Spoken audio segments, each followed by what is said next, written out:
Bapak Ibu, saudara-saudariku yang bukan Allah, dunia ini main. An-nasunia, manusia itu sekarang lagi tertidur, lagi asik dengan main-main mimpinya. Idza matu intabahu, begitu dalam hadis. Kalau mereka benar-benar sudah berpisah dari badan ini, baru mereka sadar. Intabahu, baru mereka sadar. Makanya ada satu ungkapan, mutu qablaan, matilah kamu sebelum benar-benar mati. Maksudnya sadarlah sebelum mati yang itu datang. Sadar kalau ini game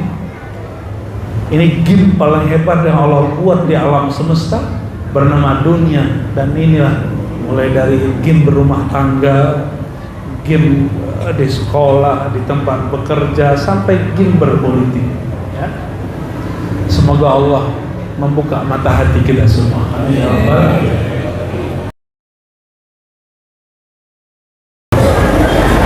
Salawat dan salam kepada penghulu alam semesta, Nabi Muhammad sallallahu alaihi wasallam.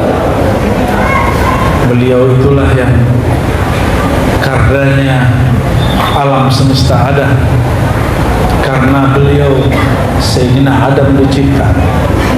Oleh karena itu kita perlu berterima kasih kepada beliau, karena beliaulah kita ada. Nikmat besar ini yang tak terhingga adalah menjadi umat Nabi Muhammad sallallahu alaihi wasallam. Dalam hadis Imam Tabarani dan Hakim At-Tirmizi disebutkan ada 12 orang, 12 nabi berdoa ingin menjadi umat Nabi Muhammad sallallahu alaihi wasallam. Yang hadir ini pernah nggak berdoa begitu dulu? Nggak tahu ya? Ada yang ingat nggak? Di alam dulu, di alam kapan gitu, berdoa menjadi umat Nabi Muhammad SAW? Nggak ada. Lalu kita diberi nikmat menjadi umat beliau, maka syukur ini tidaklah terhingga. Semoga kita menjadi hamba-hamba yang bersyukur, berterima kasih.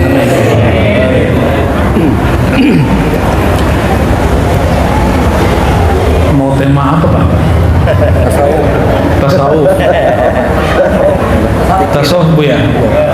Ini yang jago Buya ini. Pak Wakil Bupati udah takut kalau ngaji tasawuf nanti aneh-aneh. Yang sehari-hari aja lah. Nah, inilah yang perlu kita luruskan. Sehari-hari itu ternyata kita sudah bertasawuf. Jadi kita sudah bertasawuf bahkan setiap hari.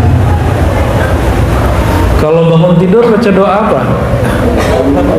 Ilazi, bukan bismika, bukan bismikallahumma ya.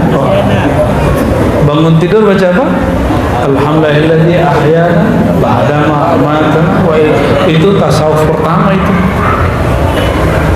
Segala puji bagi Allah, terima kasih ya Allah yang telah membangunkanku dari kematianku.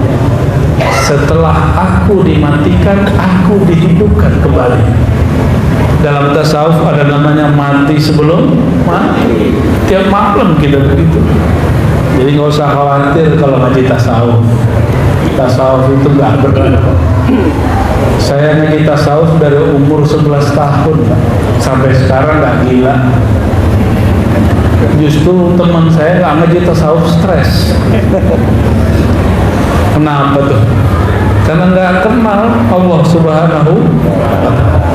Anak kecil kalau main game, dia nggak sadar kalau itu game, asik main game. Akhirnya dia pukul-pukul palanya sendiri. Ada kejadian di sini, anak Natuna begitu, main game. Jangan bin, kalau dulu waktu kita kecil, Pak Wakil Bupati, Pak Bupati, anak-anak tengkar karena main-main. Sama itu. Dulu Pak Wakil Bupati sama Bupati main apa dulu? main gundu. Benar Pak Bupati ya? Nah, pernah tengkar nggak dulu habis gitu? Iya, melempar-lempar gambar itu loh. Habis itu kalah tengkar, benar nggak? Ya. Karena orang serius dalam bermain. Padahal dunia ini innamal hayatud dunya la'ibun wa lahun. Dunia ini cuma main-main, senda gurau. Jangan serius, bro. Ya. Allah bilang, Allah mengatakan berkali-kali dari dalam Al-Quran kitab suci, dan ini tidak mungkin bohong, ini hakiki, bahwa dunia itu hakikatnya main-main. Kalau main-main harusnya terhibur dong. Lalu kenapa ada orang stres di dunia? Karena dia serius dengan dunia. Ya, ini sudah dekat tahun politik, jangan serius-serius amat ya. 2019 orang serius, benar gak? Seakan-akan beda pilihan, beda agama. Di Jakarta beda pilihan gak disolatin. Ngeri gak tuh? Sekarang mereka baru pada sadar, oh iya ya, kita joblos jadi menteri. Akhirnya baru pada ngeh, iya, ini game. Jangan terlalu serius main game. Menang ya jangan terlalu bangga, cuma game doang. Maka gamenya anak-anak, sama gamenya Pak Bupati dan Wakil Bupati beda. Ya. Jadi Bupati itu juga lagi nge-game. Makanya beliau menang kan 5 tahun kan. Ya, dan ada yang kalah tuh. Nah, caleg-caleg ada yang kalah, itu kalah game. Tapi ada yang stres gak? Banyak. Ini survei real. Setiap kali selesai pemilu itu rumah sakit jiwa ramai Pak, ramai. Kenapa? Karena orang terlalu serius main game. Ya, kita doakan yang sedang main game ini, gamenya serius ini, karena banyak butuh duit. Anak-anak sekarang kalau main game butuh duit loh Pak, minta top up. Ada tahu nggak top up? Waduh, anak saya kalau main game minta top up nih, kita nggak ngerti top up apaan. Biasanya kami top up tuh kalau mau masuk tol, ada kartu kita isi dulu, top up. Ternyata gamenya anak-anak ini sekarang pakai top up. Bapak Ibu, saudara-saudariku yang bukan Allah, dunia ini main. An-nasunia, manusia itu sekarang lagi tertidur, lagi asik dengan main-main mimpinya. Idza matu intabahu, begitu dalam hadis. Kalau mereka benar-benar sudah berpisah dari badan ini, baru mereka sadar. Intabahu, baru mereka sadar. Makanya ada satu ungkapan, mutu qablaan, matilah kamu sebelum benar-benar mati. Maksudnya sadarlah sebelum mati yang itu datang. Sadar kalau ini game. Ini game paling hebat yang Allah buat di alam semesta, bernama dunia. Dan inilah mulai dari game berumah tangga, game di sekolah, di tempat bekerja, sampai game berpolitik. Ya. Semoga Allah membuka mata hati kita semua. Amin. Kalau pagi-pagi nih, apa kata orang tua kepada anak? Bangun tidur, apa kata orang tua? Sholat nah, gitu ya. Sholat nah.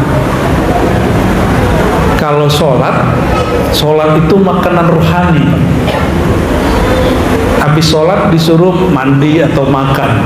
Makan itu untuk jasmani. Kalau saya makan, bumbunya tidak dikasih, sarapannya enak gak? Gimana Bang? Maukah makan sesuatu yang tidak dibumbui? Enggak ya? Nasi putih ya? Nasi putih aja.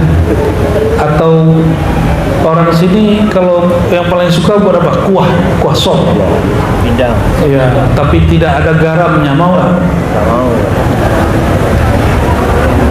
Kalau bertahun-tahun berumah tangga, istri tidak bisa masak sup, tapi juga tidak ada yang bantu masak, betah nggak makan begitu? Nggak betah ya. Tapi kok ada ya orang betah sholat tanpa bumbu? Ya, kok betah sholat nggak ada bumbunya? Sholat tuh makanan rohani. Apa bumbunya? Bumbunya sholat supaya nikmat apa?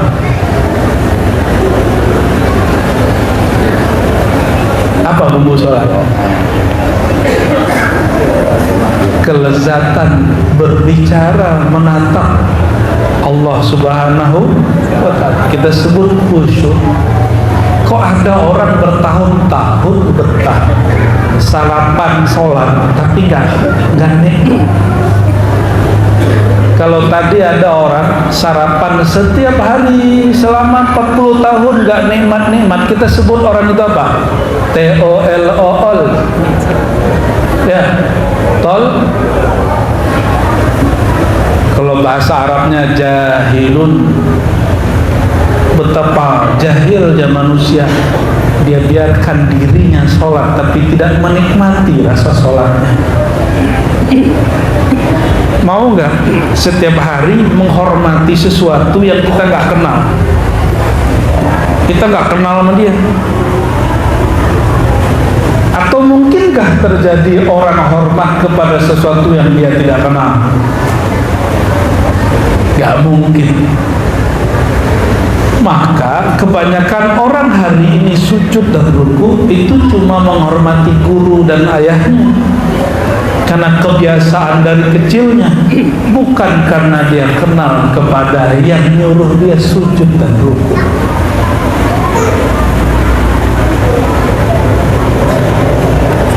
Kalau Pak Bupati dan Pak Wakil ini nyamar pakai baju kaos, orang nggak tahu, nggak ada patwal. Mungkin dicolek, lu siapa? Kamu siapa? Ngapain main-main di sini? Dicolek-colek, oh nggak ada hormat. Mungkin kalau masuk kantor, pegawainya nggak pernah ketemu Pak Bupati dan Pak Wakil, itu bilang, pakai baju kaos nggak boleh masuk kantor. Kamu dari mana?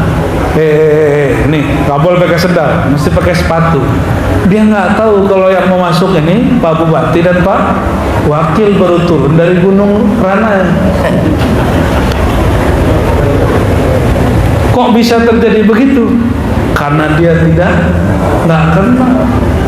Kalau ngaku saya bupati, nggak percaya dia. Masa bupati begini? Saya dulu di Jakarta itu pernah makan di tempat bubur kacang hijau tepi jalan. Terus mereka pada nanya-nanya tentang pesawat ke temannya. Itu nanti gimana caranya? Saya nyeletuk, lagi asik-asik, bahkan nyeletuk, jawab cara naik pesawat, cara beli pesawat. Apa kata dia? Masa kamu tahu? Kalau orang naik pesawat nggak mungkin makan di warung saya. Itu ngomongnya begitu. Ya, nggak tahu dia kalau saya hampir tiap hari naik pesawat. Tapi begitulah. Seperti itu orang kalau nggak tahu. Saya pernah datang ke kampus, itu dibentak Pak sama Satpam, karena saya ke kampus pakai sarung. Gak boleh masuk sini, gak boleh parkir. Ini khusus buat dosen. Saya diam senyum aja. Iya Pak. Habis itu datang lagi Satpam yang satu lagi. Kamu siapa? Kok parkir di sini? Ah, itu baru agak kesal tuh. Akhirnya saya ngomong, tahu kamu tuh siapa? Saya siapa? Kamu baru kerja di sini, saya sudah kerja di sini sekian tahun. Saya dosen di sini. Itu agak emosi Pak. Tapi habis emosi, saya kasihan sama dia. Ya. Jadi setelah kita kenalkan diri, baru minta maaf, baru cium tangan, segala macam. Ya, ini contoh. Dan itu bukan sekali dua kali, karena sering ke kampus pakai sarung. Orang ke kampus biasanya pakai apa? Pakai celana. Kayaknya harus ada nanti ngajar pakai sarung gitu, harus ada gitu di kampus nanti. Tapi itu tanda si satpam dia bekerja dengan baik. Benar nggak? Ya. Saya kalau ada satpam begitu sebenarnya senang. Cuma karena nanyanya berkali-kali dan itu bukan satu orang, dua orang. Ya, akhirnya egois kita muncul. Bapak Ibu yang bukan Allah, maksud saya nyebut begini apa? Kita ini baru hormat orang kalau kenal. Orang itu nggak ada beban menghormati sesuatu kalau dia kenal siapa yang dia hormati. Maka kenapa sholat itu selama ini jadi beban?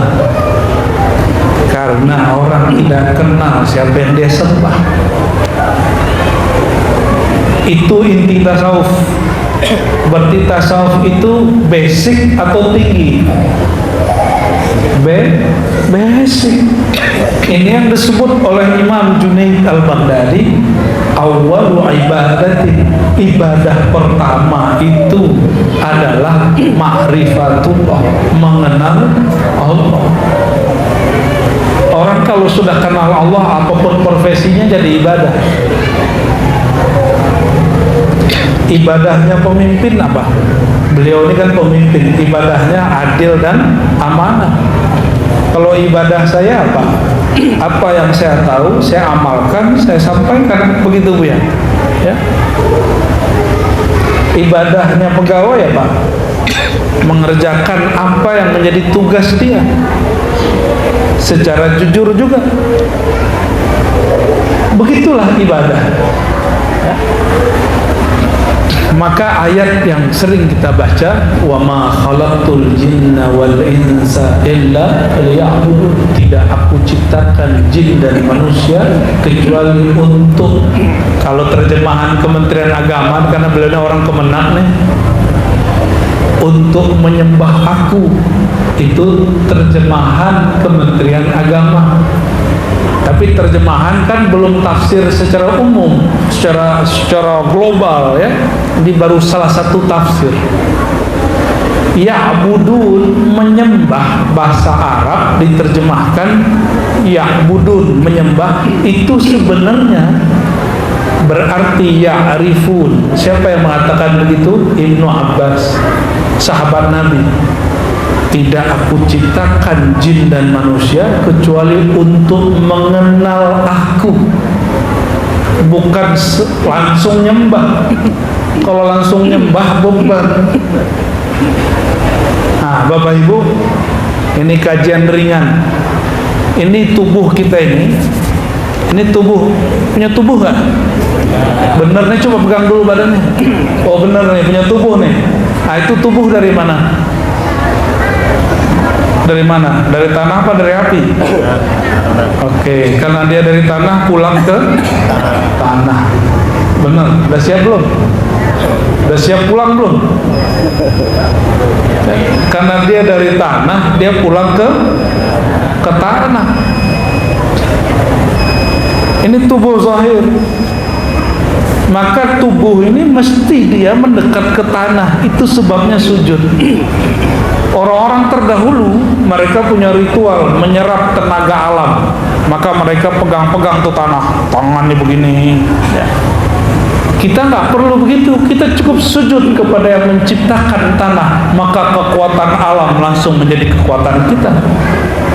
Nggak perlu nyerap-nyerap kita, cukup dengan sujud yang benar, langsung badan itu selaras dengan tanah. Jadi orang sujud itu, dia kalau benar bersujud, tenaga tanah dia pulih. Oke, kita punya sisi lain nggak Pak? Ini punya perasaan nggak? Punya perasaan? Ini hari-harian ajakan sesuai request Pak Wakil. Yang hari-harian punya perasaan nggak? Bener. Kalau nggak punya perasaan, saya kata-katain nih. Punya perasaan nggak? Ya. Oke, ya sudah, nggak jadi dikata-katain. Perasaan kita itu bagian dari tubuh atau bagian dari yang lain dari tubuh ini? Ya. mayat itu punya tubuh nggak? Punya perasaan nggak? Nggak ada ya? Bener. Hari-harian nggak nih? Mayat punya tubuh, punya perasaan nggak? Oke. Tapi mayat punya jantung, jantungnya udah gak bergerak.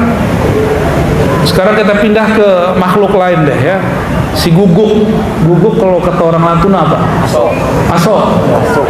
Kalau aso di Padang itu asap ngebul. Nah, si aso itu kasar nggak ngomong gitu? Kasar ya? Standar ya? Si aso itu punya jantung nggak? Punya. Kita punya?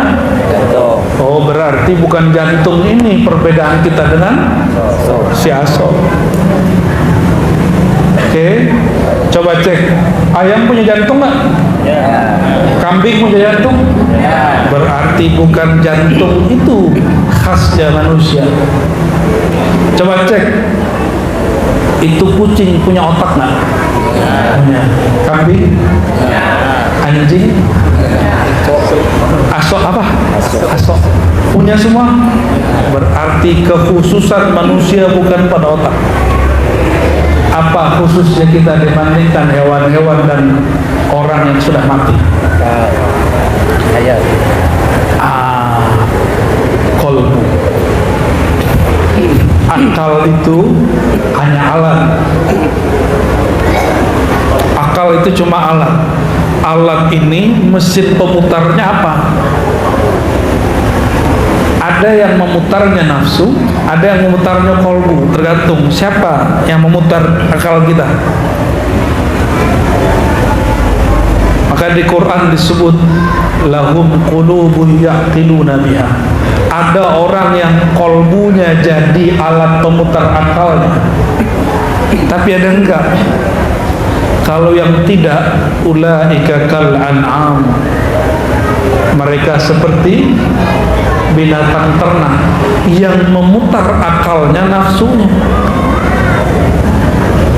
Nah, akal kita mikirnya setiap hari apa? Makan, kawin, duit, gitu kan? Kalau begitu ya sama deh. Hah? Bener, hidup untuk makan atau makan untuk hidup? Makan untuk hidup atau hidup untuk makan? Yang hidup untuk makan itu binatang ternak. Kalau makan untuk hidup, itu lain. Itu baru manusia. Tapi hari ini banyak orang ngomong begini, yang penting setiap hari bisa makan, Pak. Berarti hidup dia untuk makan. Jangan mau naik kelas. Orang kalau cuma hidup untuk makan, maka dia siap menjadi hidungnya dicolok, nanti patuh kepada tuannya walaupun yang dikerjakan tidak benar. Mau begitu ya. Tapi kalau kolbunya yang mengendalikan dia, kolbu dia yang membuat dia bisa berpikir, kolbu itu hanya menatap kepada Allah. Setiap sholat baca wajah tuh nggak? Ini hari-hari ya, wajah tuh. Aku hadapkan wajahku kepada pencipta langit dan bumi. Itu yang menghadap siapa? Tubuh ini atau kolbu? Benar. Sudah terasa belum? Sudah terasa belum? Coba berani nggak ngadep mama Pak Bupati, Pak Wakil, tapi pakaiannya nggak sopan kalau di kantor? Berani nggak? Nggak berani. Kita mah guru SD aja nggak berani. Mesti pakai sepatu rapi, pakai baju rapi, mau ngadap. Karena yang ditatapnya adalah baju. Allah yang ditatapnya apa? Allah nggak natap baju. Baju itu hukum syariat. Yang ditatap Allah itu kolbu. Ya, hadisnya sahih itu. Innallaha yanzuru ila qulubikum. Allah jika menatap ke dalam kolbu, Masih ingat dulu kalau orang dulu itu mau ketemu kekasihnya, apa namanya Pak Wakil? Mau ketemu ngapel, nggak ada bahasa lain. Mandoy. Oke, bahasa sini ya. Katanya Melayu sini lebih unik ya. Mendiai. Oh, aduh. Apabila bapak ini, tuan-puan ini mau mendiai. Karena yang ditatap itu wajahnya dibersihkan, benar nggak? Kalau ibu-ibu wajahnya dicat dulu pakai bedak. Kalau bapak-bapak ini kumisnya dibersihkan. Jika si Yayang nggak suka sama bulu-bulu, semua bulunya ditegur. Kayaknya istrinya begitu nih. Saya ini awal-awal punya jenggot, kata istri, kamu kayak kambing. Terus kenapa kamu nikah dengan yang kayak kambing? Lama-lama saya potong lah. Apa kata dia? Kok kamu lebih muda dari aku? Akhirnya sekarang kalau nggak punya jenggot, istri yang ingatin. Alhamdulillah. Maka mudahan dikit kita. Kalau kita mau ketemu kekasih, karena dia menatap muka, tubuh, pakaian, maka kita bagus-baguskan wajah, bagus-baguskan pakaian. Kalau orang dulu nggak penting pakai kartu. Sekarang yang dulu itu biasanya dompetnya tebel-tebel ya. Biasanya diisi apa sih tebel? Ya, benar, masih ingat ya? Isi koran. Nah, ini Pak Wakil Bupati masih ingat ini ya. Pengalaman nih. Isi kosong, isi tipis. Yang penting bentuknya tebal. Karena ingin ditatap, maka ingin terlihat sempurna. Yang diposting orang di sosial media, di Facebook, di Instagram, itu adalah yang sempurnanya. Dia tidak menampilkan yang tidak sempurna. Kenapa? Karena ingin ditatap. Sholat itu menatap, wajah itu wajahnya. Ini hari-harian nih. Masa ada orang tiap hari ngomong apa saja terus dia nggak ngerti? Kira-kira kalau ada orang bicara sesuatu tiap hari yang dia nggak ngerti, itu orang apa namanya? Orang gila. Jadi yang gila itu yang belajar tasawuf atau yang nggak belajar tasawuf? Kalau belajar tasawuf nggak mesti bisa bahasa Arab, karena Allah bisa semua bahasa. Cukup yang mampu bahasa Arab, yang santri, yang ulama, yang kiai.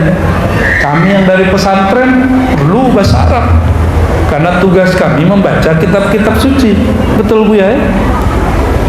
Coba bapak-bapak ini nggak semuanya belajar pesantren. Lalu saya bilang, cara khusyuk itu engkau mesti bisa bahasa Arab. Itu stres semua. Kalau begitu Abu Jahal, Abu Lahab lebih khusyuk. Betul nggak? Kenapa Abu Jahal, Abu Lahab masih kafir? Berarti tidak syarat orang mengerti yang disembahnya pakai bahasa, nggak mesti. Allah yang menciptakan bahasa, termasuk bahasa orang Natuna, ya. Yang bahasanya sampai sekarang saya belum paham-paham juga.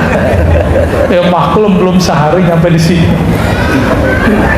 Tapi bahasa kolbu sama semua. Bahasa kolbu sama semua. Karena Allah menatap ke dalam kolbu, maka jika hendak menghadap kepada Allah, bersihkan kolbu. Berani nggak? Apa tadi Pak? Mendai ya Pak? Mendai. Berani nggak mendai tapi nggak mandi? Hah? Nggak berani ya? Mau nambah lagi Pak? Nanti di demo yang di belakang. Beranikah ketemu kekasih, baju kita baju kemarin yang masih bau? Nggak berani. Beranikah handphone kita dibuka kekasih, di dalamnya ada foto yang lain. Paham maksudnya? Kalau ketemu gimana? Bisa perang dunia ke-10, bukan ketiga lagi. Sang kekasih melihat ada wajah perempuan lain atau laki-laki lain di dalam handphonenya. Kalau orang zaman dulu foto di dompet, benar nggak? Lah sekarang nggak level. Sekarang foto udah masuk. Tapi ahli kolbu, kekasih, wajah kekasihnya masuk ke dalam kolbu. Maka saya itu nggak seneng difoto, Pak. Walaupun orang suka minta foto, saya sendiri jarang foto sendiri, itu jarang. Karena bagi saya cukup hati saja yang tahu. Ya. Oke, Allah tatap isi kolbu. Ternyata di kolbu ada gambar yang lain, ada tujuan yang lain. Allah cemburu kan? Ini ilmu-ilmu standar nih. Katanya ngaku wajah tuh, aku hadapkan wajahku kepada pencipta langit dan bumi. Ternyata saat menghadap, kolbunya ada wajah yang lain, ada niat yang lain. Berani menghadap, pasti di-delete dulu, dihapus dulu. Jika di handphonenya ada WA dari sang kekasih yang lain, pasti dihapus dulu, Pak. Bener ya? Kalau punya, ini Buya Budi yang pengalaman ini. Ada WA dari jamaah cantik, ya, istri tahu, dihapus dulu sebelum masuk rumah. Betul kan? Oh, ini pengalaman. Waduh, bisa-bisa pulang pengkar ini. Supaya apa? Supaya di rumah tidak marah, supaya tidak ketahuan. Delete-nya delete permanen. Sama jika mau menghadap kepada sang kekasih sejati. Jadi kekasih kita yang di rumah itu nggak abadi. Dia hanya diberi dipercikan sedikit kekasih, rasa cintanya Allah. Makanya perempuan, laki-laki itu punya cemburu. Itu cemburunya Allah yang dipinjamkan. Maka nggak ada cinta sejati itu suami istri, nggak ada. Pasti nanti salah satunya mati duluan atau mati sama-sama, kuburnya tetap pisah. Ditanya mungkar nakirnya nggak bareng-barengan, sendiri-sendiri. Dek, ntar kalau aku mati, kamu ikut ya. Mau nggak istrinya? Nggak mau nih. Paling suaminya bilang apa? Apa istrinya bilang apa? Nunggu iddah, saya cari laki baru. Bapak Ibu Saudara yang mengasihi Allah, jika hendak menghadap Allah, gambar-gambar selain Allah di kolbu mesti dihapus. Kalau enggak, Allah nanti marah. Ini rumah Allah. Di rumahnya sudah ada tempat ibadah belum? Mungkin pojok, samping tempat tidur, sudah ada. Jadikan itu masjid mihrab kita di rumah. Kalau mau masuk di situ, bersihkan badan, bersihkan kolbu. Latihan di sana, baru pergi ke masjid. Bersihkan dulu hati di sana, baru masuk masjid. Bolehkah perempuan atau laki-laki yang junub masuk masjid? Tak boleh. Junubnya kolbu kalau dia sedang asik mencintai selain Allah. Maka orang yang junub tidak akan diizinkan masuk ke rumah Baitullah, yaitu kolbu. Kolbul mu'min Baitullah. Kolbunya orang beriman itu Baitullah. Ini masjid nih ya, benar masjid, bukan gereja toh. Tapi sudah pernah belum melihat masjid bentuk-bentuk gereja? Sudah pernah. Berarti yang penting itu bukan kubahnya, yang penting itu kolbu yang zikir di dalam masjid. Benar. Kolbu yang berzikir dalam masjid, sehingga disebut masjid itu masjid tempat sujud, karena kolbu sujud di dalamnya. Ini kubahnya 100 tapi nggak ada orang zikir di sini. Masjid atau candi atau museum. Jangan-jangan ini museum. Maka jamaah yang dimuliakan Allah, sebelum menghadap Allah, kenapa disyariatkan berwudu? Wudu itu tidak hanya membersihkan diri dari hadas, tapi yang paling penting adalah membersihkan kolbu dari gambar-gambaran selain Allah Subhanahu wa ta'ala. Itulah rahasianya kenapa wudu tidak sempurna jika yang berwudu tidak menyebut nama Allah di dalam kolbunya. La wudu'a liman lam yadhkur ismallah. Tidak sempurna wudu seseorang jika dia tidak menyebut nama Allah, jika dia tidak berzikir di dalamnya padanya. Jadi nanti kalau wudu nggak usah mikirin yang lain, cukup zikir, ya. Nggak usah lama-lama juga wudunya, sekali, 2 kali, 3 kali, nggak usah lebih. Nah, di saat berwudu itu, di saat berwudu tidak hanya yang dibersihkan wajah, iktikadkan sedang membersihkan wajah, kolbu ini kalau tidak kenal Allah maka dia cari muka kepada makhluk, maka dia niat. Disinilah muncul orang ingin cari muka. Cari muka itu bahasa Arabnya apa? Cari perhatian, ya. Nah, bentuk amalnya ria. Ria itu ru'yatul amal, melihat diri kita beramal di depan orang. Itu ria. Mempamerkannya itu disebut dengan sum'ah. Jadi ibadah ke masjid supaya dilihat orang. Datang ke masjid, ke pengajian karena nggak enakan sama pengurus, sama teman, sama pak bupati, wakil bupati. Oh, kalau kemarin saya baru habis ngisi di daerah Depok, tapi bukan di kotanya, di kampung-kampung. Sebelum kita naik, saya nyesal juga datang lebih cepat. Itu caleg-caleg semua naik dan mereka berlomba-lomba. Kenalkah Tuan dengan saya caleg partai ini. Kenalkah Tuan dengan saya caleg partai ini. Mohon doa restunya. Ada yang elegan dikit, ya, dia panggil anak-anak, terus dia kasih game. Habis itu dia kasih duit, ya. Tunggu saya sampai 2024. Macam-macam, ya. Jadi macam-macam cara orang. Ternyata di wilayah tempat saya ceramah itu, caleg-caleg diberi kesempatan untuk kampanye gratis, ya. Seharusnya mereka tunduk sama ustadz, karena yang membuat daya tarik jamaah ramai itu siapa? Ustadznya.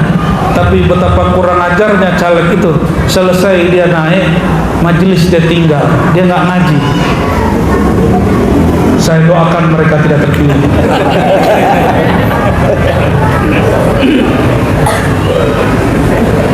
Kok jadi begitu ya? Begitu orang hari ini, Pak, cari muka. Kalau bahasa kitanya pencitraan. Pencitraan itu boleh, karena Sayyidina Adam itu citranya Tuhan.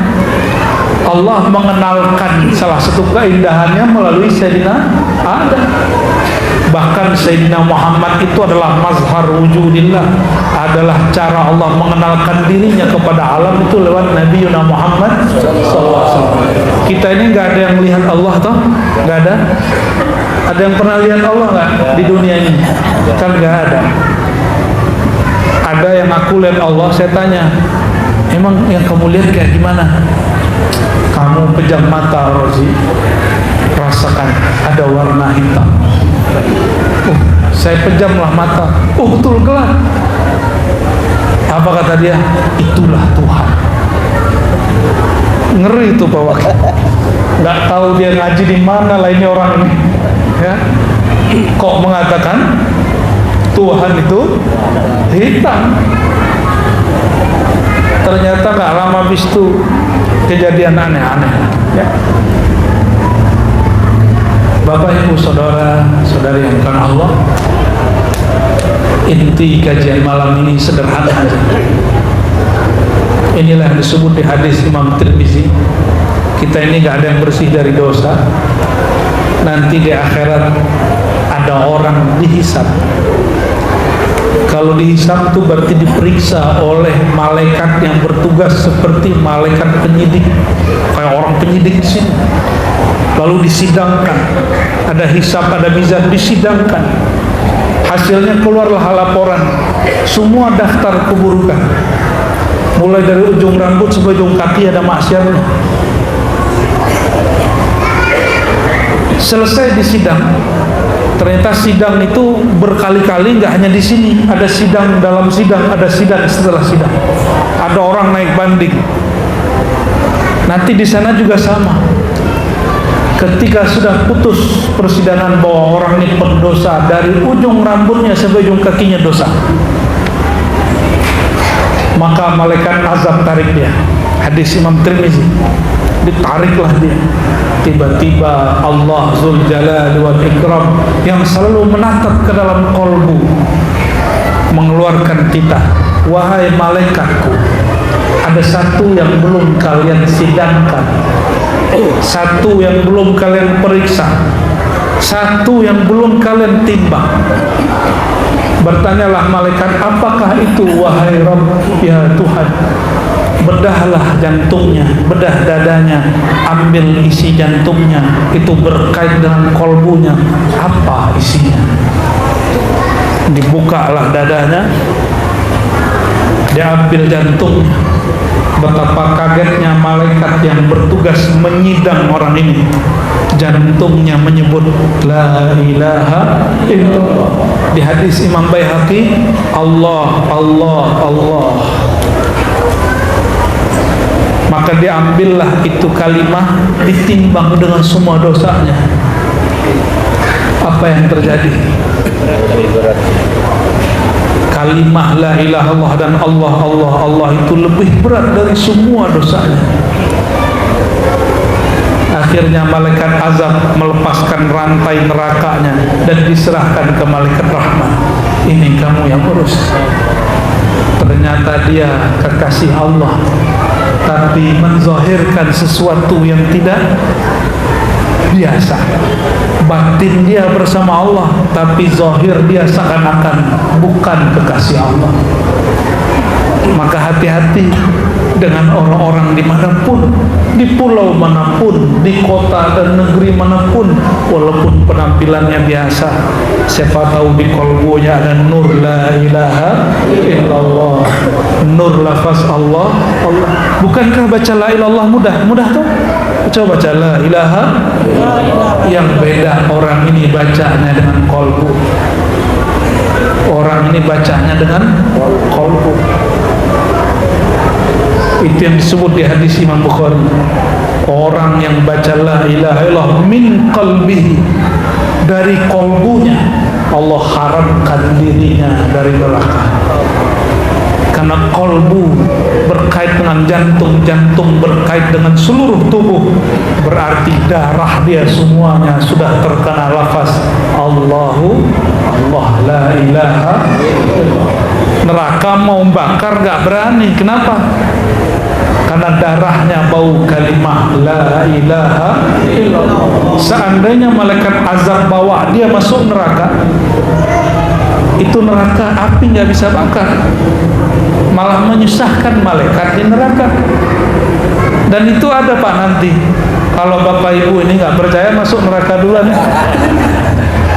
Insya Allah nanti itu terjadi, ya. Nanti orang kalau nggak percaya, akan ada 1-2 hamba Allah yang disiksa. Api setiap kali mendekat, apinya padam. Api setiap kali membakar, apinya padam. Ternyata di dalam tubuh orang ini berdiri kalimah Allahu Allah.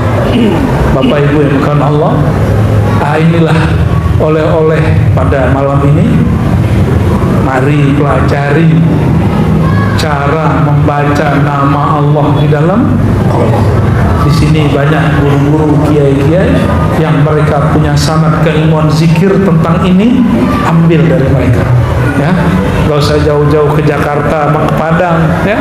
Cari dari orang yang ahli di dekat sini supaya tidak susah-susah berguru, ya. Adapun kajian-kajian yang ada di YouTube itu cukup sebagai motivasi. Ilmunya ambil dari ahlinya, dan tidak ada pulau kecuali ada ahli zikir di situ. Tiada negeri kecuali ada wali Allah di situ. Saya yakin itu hakul yakin. Barangkali itu Pak Bupati, Pak Wakil, jamaah semua, semoga sedikit oleh kolbu ini bisa membuat kita semangat untuk mengenal Allah Subhanahu wa taala. Amin ya rabbal alamin. Wa sallallahu ala sayyidina Muhammad. Subhanakallahumma wa bihamdika asyhadu an la ilaha illa anta astaghfiruka wa atubu ilaik. Assalamualaikum warahmatullahi wabarakatuh.